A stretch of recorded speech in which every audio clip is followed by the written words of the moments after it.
I think my ex-husband broke into my home and installed a camera because he knows things he shouldn't about what's happening in my home. Posted by you/scared890. I, 24F, met my ex, 27M, 7 years ago, and we dated for about a year before I ended up pregnant. He is a Jehovah's Witness, and I was raised in the faith but was never baptized, thankfully. When I became pregnant, I was told that I had to marry him if I wanted to be in good standing at the Kingdom Hall Church. I agreed and decided not to listen to my parents when they begged me to take my time and make that decision later. Of course, this meant staying and living with my parents, and as a brainwashed 18-year-old, I thought he was the best thing that had ever happened to me and that he couldn't do me wrong because he was a Jehovah's Witness, and they can't do any wrong. Boy, was I wrong. While I was pregnant, he would emotionally and physically abuse me to the point where my son was born prematurely, and I fell into postpartum depression. When my son was 8 months old, I decided I had enough and needed to put my feelings and the love I had for this man aside to make the right decision for my son. I left him. I left the religion. I don't know how I did it, but to this day, I thank my son for giving me the strength and love to get past it. Fast forward about 5 years, I am doing great. I have an amazing career, a great car, and I live on my own with my son. We have everything we need. I recently began my first relationship, and he's amazing. My ex and I actually have a pretty cordial co-parenting relationship. He seems to have matured a lot and is now in a relationship. I get along great with his girlfriend, and my son likes her. He recently decided to move 2 doors down from my place. I didn't really mind this, as we don't fight or hate each other. I actually saw it as a good thing since he would be closer to our son and could be more involved in school. Last week, I walked into my apartment and discovered that someone had broken in. However, they didn't take anything at all. A few things were moved around. It seemed like they were looking for something and gave up. The first person that popped into my head was my son's father. I have been living here for years and never had any issues. I actually live in front of the police station, so unless someone entered through the back, they would have been seen. I filed a police report and left it at that. Now, this is where it gets weird, and my suspicions seem to be proving themselves right. 3 days ago, I dropped off my son at his house, and he mentioned that I shouldn't allow our son to have certain toys because they are violent action figures, Power Rangers. There is no way he would know this. Since he is a JW, I try not to disrespect his beliefs, so I make sure that my son does not bring those toys to his house. When I asked him how he knew about it, he turned pale. He didn't know what to say and finally claimed that our son had mentioned it. Okay, so maybe my son could have told him. But maybe he didn't. To add to my suspicion, 2 days ago, I dropped my son off in the morning, and my ex slipped up by telling me that I need to shower my son every day because I didn't the night before. There is no way my son could have told him. He didn't speak to him, and it was literally the morning after. Also, I do shower my son every day, but he had swim class, and we got home late, so I figured he was okay to skip. I know it sounds lazy, but I'm sure we've all had those days. Am I being paranoid? I hate feeling like I don't have privacy in my own home. Should I ask him? Is there a way I can check myself? I've tried looking, but I haven't found anything that shows me there could be a camera. Op added additional info in the comments. I did not know he was moving in 2 doors down.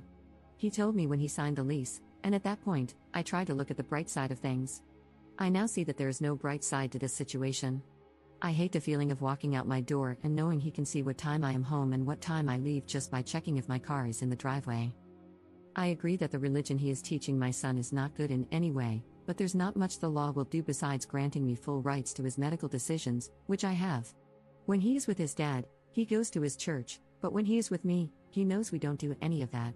Once my son reaches a certain age, he will be able to make the right decision, and I will always steer him in the right direction, encouraging him to ask questions and do his research first, then come to a conclusion. We have shared custody, but I make the medical decisions. I tried taking full custody, but unfortunately, I lost the case. The abuse is documented. I lifted the restraining order 2 years after we divorced. We used to do pickups and drop-offs at the police station, and after 2 years, I had to take the next step in trusting that the past was just that. I did not want my son asking me why he gets dropped off in a police station parking lot. I did see a therapist, mostly for the way the religion had a hold on me. I was also suffering from postpartum depression, so a whole lot of things were discussed. I don't think I was ever able to fully recover. It was so bad that my mind physiologically blocked my memories of those years, which is something my therapist warned me about.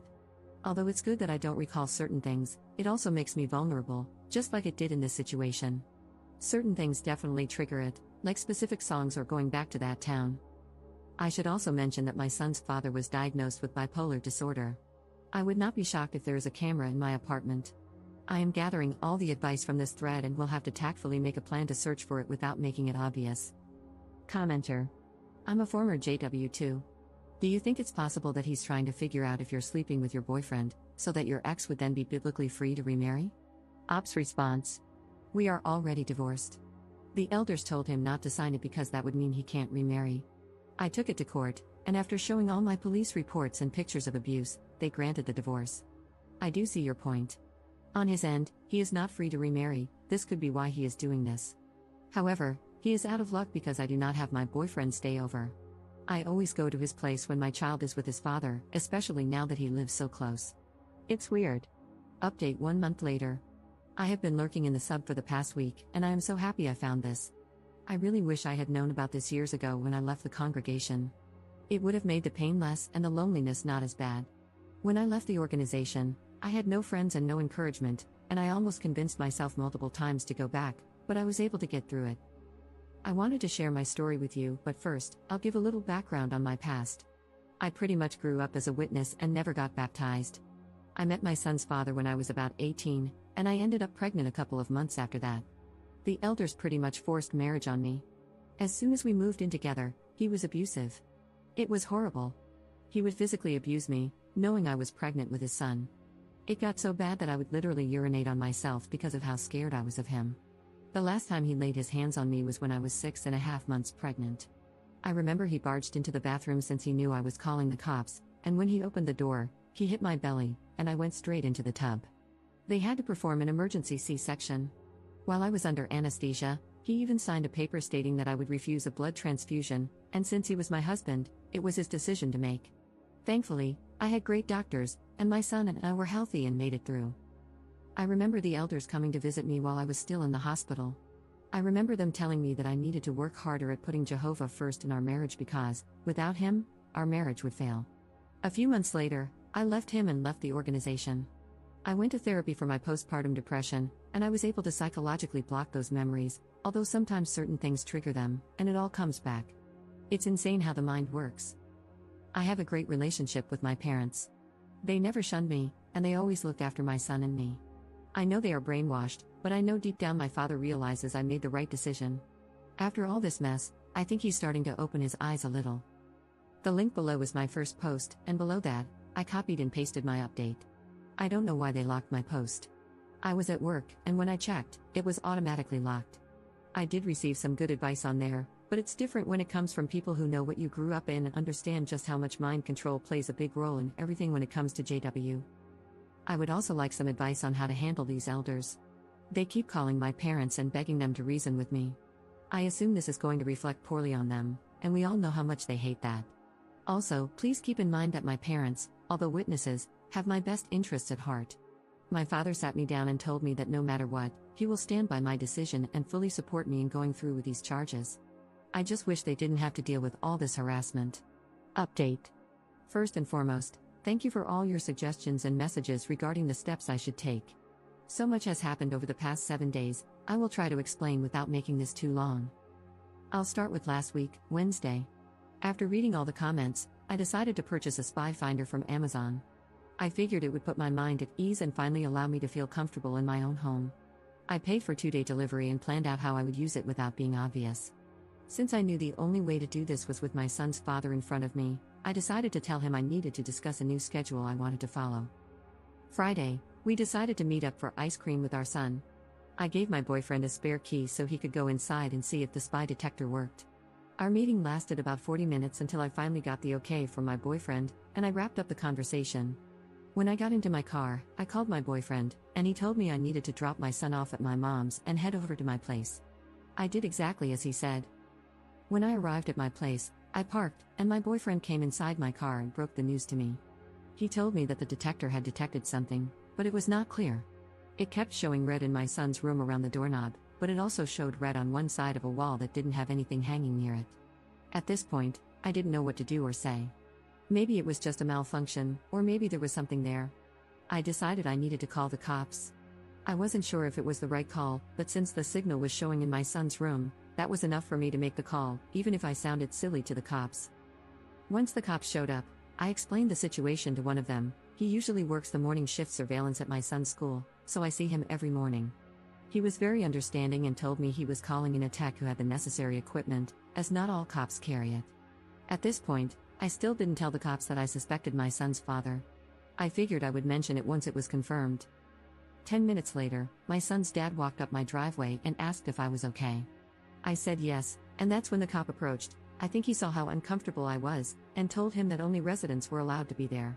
He told the cop that he was my son's father, and the cop started asking if he was from the area. As soon as he mentioned that he had recently moved 2 houses down, the cop asked him to leave since he was not a resident. Once he was off the property, the cop started asking me more questions about my son's father, and that's when I went into full detail. After our conversation, he told me there was a high chance that my ex could have placed a camera in my son's room. Once the tech arrived, he scanned the room, and we were told to wait outside. About 30 minutes later, he asked me to come in while my boyfriend stayed behind. He proceeded to tell me that there was indeed a camera in my son's room. They found a tiny camera hidden inside the doorknob.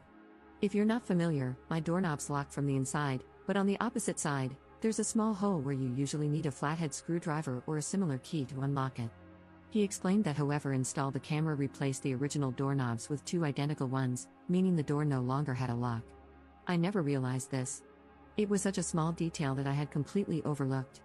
I never locked my son's room, so it wasn't something I would have noticed. I broke down. I didn't know what to say or think. The tech told me the camera was linked through Bluetooth/Wi-Fi. Unfortunately, the signal was cut off, but he was working on getting some codes to determine where it had been transmitting from. Once they confirmed it, I was given an address, and of course, it traced back to my ex's home. Not the exact address, but rather coordination points. I have no idea what they refer to. They just told me it's a system they use to track signals. I was in complete shock. Part of me thought he would never do this. He would never violate my privacy and our son's privacy like this. I thought we were past this stage. After they broke the news, they told me I could press charges if I wanted to. If I decided to proceed, they would have to process a warrant for his arrest. It was the hardest decision I had to make, but I told them yes. They explained that the best thing for me to do was to stay at a relative's or friend's house until the situation was resolved, as it could be dangerous for me to remain so close to him. I didn't understand why they couldn't take him in then and there, but I agreed and packed a bag. I decided to stay at my parents' house. It was close to my job, and it was a place where my son felt comfortable. I did not hear from my ex at all on Saturday. I know I mentioned in my previous post that my parents and ex are Jehovah's Witnesses, which plays a big part in this whole story. Sunday night, my parents had plans, and I stayed behind with my son. I heard a knock on the door.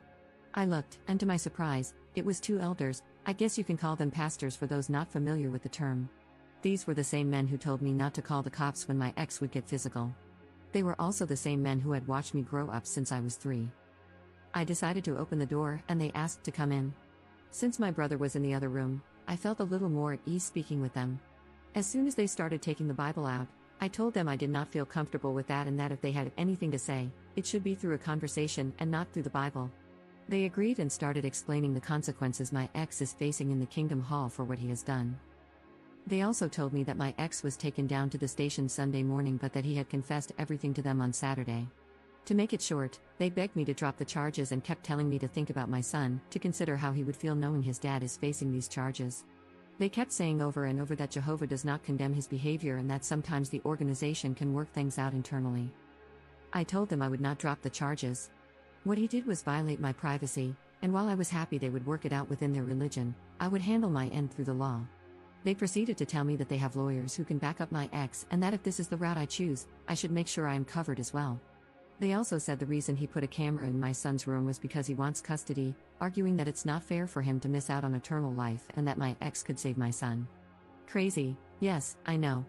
I don't know what he was trying to find by putting a camera in my son's room, because I have absolutely nothing to hide, and my son is very well taken care of. I asked them to leave, and they did. When I told my dad what happened and what they had said to me, he called one of the elders and pretty much went off on him. I hope it doesn't ruin his reputation since I know this religion means the world to him, but at the same time, I also hope this might open his eyes. This is all such a nightmare for me. I don't know what to do. Deep down, I do not want to press charges because he is my son's father. I don't want this to ruin his record or for my son to grow up and find out I placed his dad in jail over this. I also know what it's like to be brainwashed and under mind control. On the other hand, I feel like he needs to learn his lesson. He needs to understand that you can't simply violate someone's privacy because of your religion. I'm not sure what will happen yet. Last I heard, he was out on bail and has a court date, which I will need to attend as well. At that time, I can decide whether to drop the charges if I want to. I also received a court date from family court, as he is seeking full custody. He filed about a month ago, so this is something he has been planning. I'm hoping this whole situation will work to my benefit, which is another reason why I shouldn't drop the charges. It could help me in family court. For now, that's all that has happened. I don't know what steps to take from here, and I'm just taking it day by day. I have found a new place, and after talking to my landlord, he is letting me break the lease. I hate that I have to move. I love my apartment, and now I'll be moving to a much smaller place for more money. I wish I didn't have to move, but there isn't much else I can do. Commenter. Do not drop any charges. My reasoning, besides all the religious BS, your ex is not rational and is already physically abusive. This is a bad combination. In my experience, he will never get better without therapy or medication, and most likely, issues will arise where he won't follow through with treatment even if he starts. What are the charges against your ex? Has the DA's office stopped any further investigation? Have you had an opportunity to speak with the investigators on your case? Have they hinted at any other concerns about him? Law enforcement can be very effective in uncovering things through intimidation. However, they will not want to be jerked around and expend effort if they sense you won't follow through. They may intimidate you a little to test your resolve. Hold fast to your decision. All the data he was gathering about you to possibly further his custody case has been made null and void and is inadmissible because it was obtained through a criminal act. It will not be allowed to be presented. His illegal actions will also be used against him. All of that goes away if you don't press charges. If you have not contacted a local agency concerning spousal abuse, regardless of your marital status, they will help you or direct you to assistance. They have experience in this and will guide you to the best course of action while also providing support. Regarding the elders who visited, regardless of what we think about the organization, that was in protocol. If you want that nonsense to stop immediately, contact or have someone contact a sharp elder from another congregation, etc., if that's what you want. These things that are happening to you are not unique to the organization. They happen everywhere, frequently. Because of that, there are many resources available. Please make use of them. I hope you remain safe and that everything works out for the best. Ops response. I actually went to the court today to file a restraining order, and they gave me a temporary one until the court date, where the judge will decide whether to make it permanent. I also went to the station to ask for more information about what was going on. They couldn't tell me much besides the fact that even if I drop the charges, the state is also pressing charges. Apparently, they take this matter very seriously since it happened in a child's room. They told me that someone would be in contact with me, but I should get a lawyer, as it's not recommended to handle this alone due to the many complexities I might not understand or that may require professional advice. I asked them what they did with the evidence, and they told me they have it and cannot release it to anyone since it is now in municipal custody. I am looking into lawyers and have scheduled a few consultations for tomorrow. My court date for custody is at the end of November, so I am hoping the other court date for the camera issue is scheduled before that, so I can have more evidence to prove that he is not suitable for custody. However, I feel that just having those charges pending and him being out on bail should be enough for the judge to grant me full custody, which I am now seeking. We currently have shared custody, but after this, I want full custody. Commenter. This sounds like really strange behavior from the elders, almost like they have a vested interest in having the charges dropped. Now why might that be? If your ex is going for full custody, he would have sought the assistance of the elders. Maybe the elders suggested he put in a spy camera, or maybe they knew someone who had expertise in this. If the charges aren't dropped, the facts might come out. I don't know if you are aware, but the organization has a printed guide for JWs involved in custody cases. If the elders are calling your parents, get them to ask the elders whether your ex had specifically admitted to breaking in and installing the spy cam, and if there was anyone else involved. When the elders told you that he would be dealt with in the congregation, did they spell out what they would do? Do not drop any charges, especially for the sake of your son. Ops response. One of the elders is actually my ex's uncle, which makes it a conflict of interest. Although he was part of the committee when I was pregnant and they took away the privileges I had as an unbaptized publisher, if that's the term. Sorry, I went to a Spanish hall and do not know some of the English terms. It seems so weird to me just how much they are pushing and harassing my family. It's almost as if something else is happening that they are afraid of. They told me that they are still going through their process, but that this could lead to him being reprimanded. What's the term for when you're not shunned but are pointed out as bad association? Is it censured? Not sure, but he won't get shunned, just a slap on the wrist.